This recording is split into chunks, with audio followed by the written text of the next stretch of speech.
Good morning, all of you. So, today I am going to teach a new chapter, that is chapter number 3, The Violets, which is written by the Lucy Clifford, who was born in London.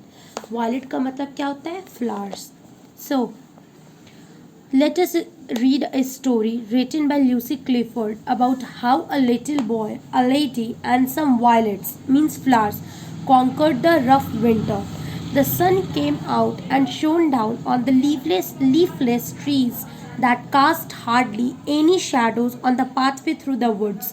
So, यहाँ पर क्या बोला जा रहा है? जो सन था वो बहुत टाइम के बाद उगा था, बहुत ज़्यादा उसमें बहुत शाइन कर रहा था and it fell on the leafless tree, मतलब ट्रीज़ के विंटर था बहुत टाइम से, इसलिए ट्रीज़ सब लीफलेस हो चुका था, उसमें लाइफ नहीं था। जब सन गया उस पर and that threw hardly any shadows on the pathway through the woods क्या है यहाँ पर? फॉरेस्ट है।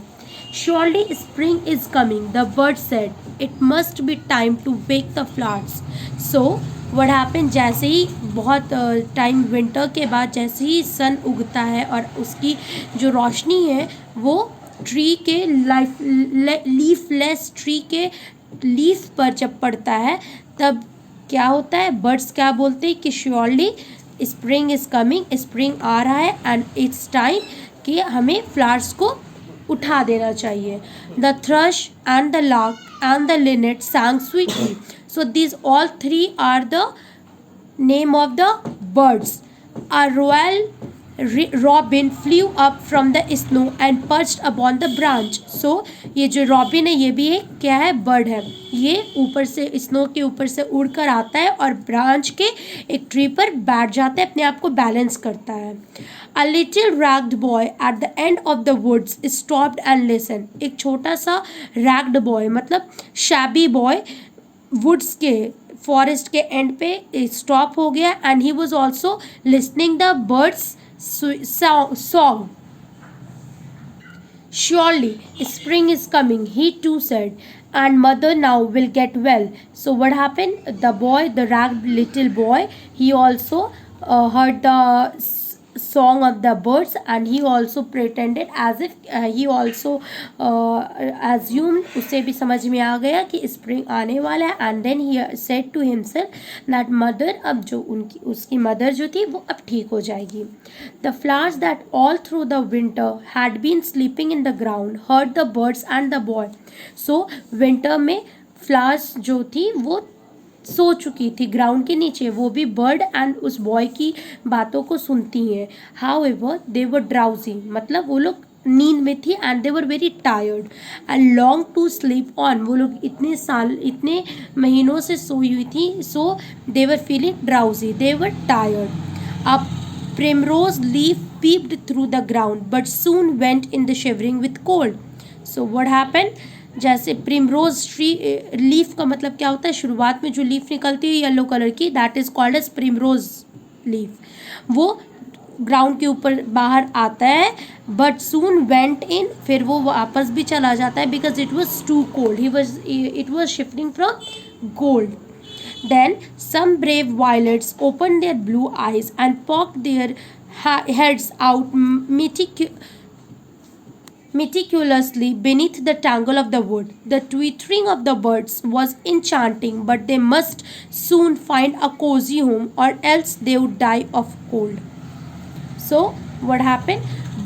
कुछ brave violets, कुछ brave flowers अपना वो उगते हैं इस कोल्ड वेदर में भी and then but they want a cosy home जिसमें वो जी पाए, जिनमें वो कोजी हो पाए, उन्हें हीट मिल पाए. So else they would die of cold, otherwise अगर उन्हें कोजी होम नहीं मिल पाएगा देन वो मर जाएंगे.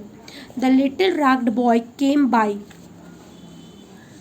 He saw the tender flowers and stooping down gathered them one by one with their soil and roots and put them into a little flower pot that hung upon his arm.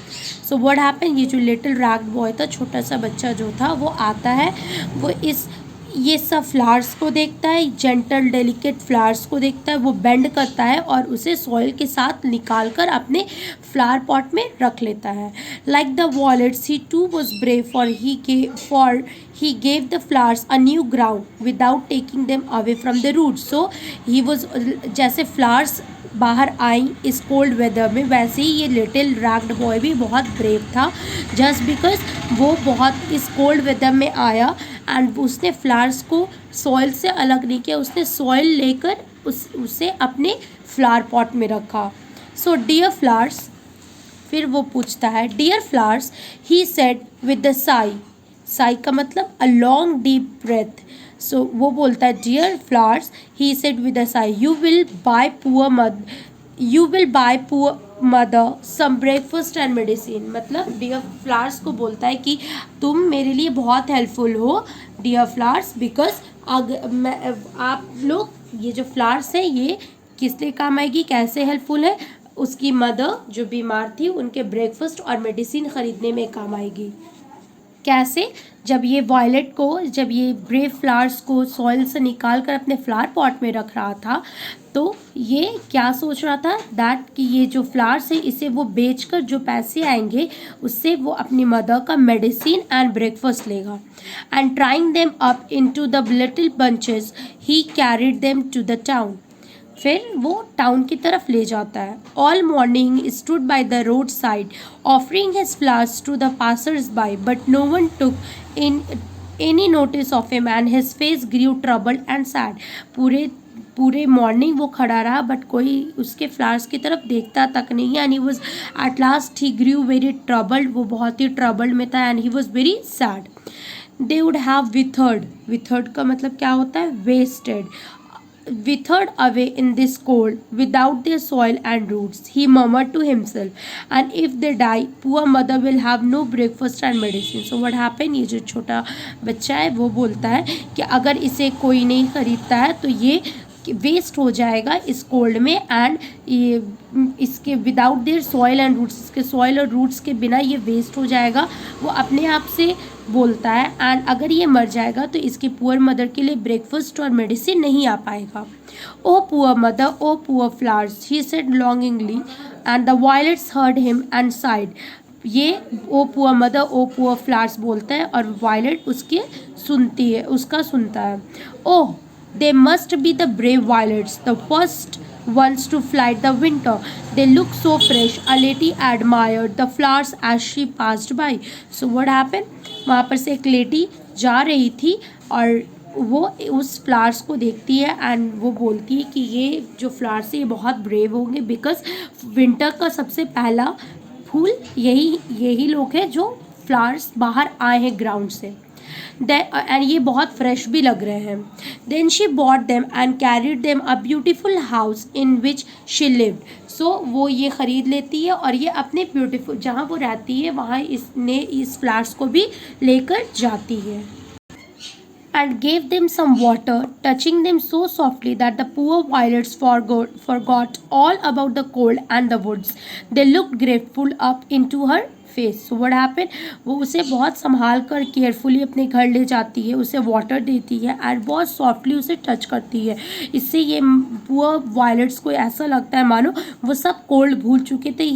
Now they got their cosy home and they look very grateful up into that lady's face.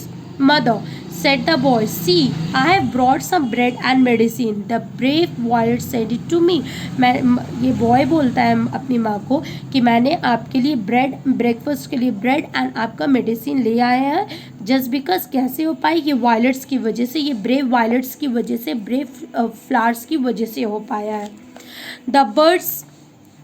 The birds watched everything from a distance and said, the brave violets, the boy and the lady have conquered the winter. It's time the others must too. So birds बहुत दूर से ये सब देख रही थी. वो बोलती हैं कि ब्रेव वायलेट्स, ये जो ब्रेव बॉय एंड ये लेडी ने विंटर को ऊपर जीत हासिल कर ली है और सबको भी ऐसा शुरुआत कर लेना चाहिए।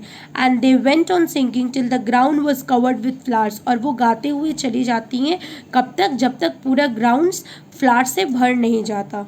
Till the leaves had hidden the brown branches of the trees and the pathway through the woods was all shade except for the sun rays that fell like a tiny spot. So I think you all have understood this chapter. What is your homework? I'll be giving you the difficult words. You will write that difficult words in your copy in very neat and clean handwriting. Thank you.